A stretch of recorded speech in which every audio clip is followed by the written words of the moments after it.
For people who are looking to self-publish a book, Yeah. and they have, let's say, they've been able to compile like experts, I think that's an awesome way to get great content and get something actually really interesting kind of Right. published. But tell me about what levers you feel like you pulled. Was it the speaking? Was it social media? What was the levers you pulled that you feel like made the biggest impact in terms of sales? Was it coming on podcasts like this?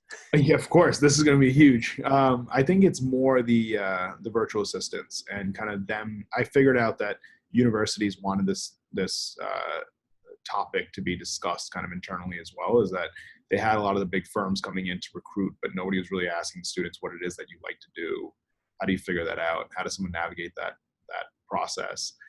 So a lot of the universities ended up picking it up. I think the speaking was the biggest way of getting it out, because then you get 100 or 200 books sold right overnight into one of these institutions, and then you go there and speak. You work with the students and trying to figure out some of the stuff that they're thinking about too. So I think that was probably the biggest. And were you getting paid for that? Was it covering your travel at least? It was covering travel, and then there were speaking fees and kind of book purchase. Like $500, $1,000? What are we talking? Yeah, in the beginning, it was somewhere around there.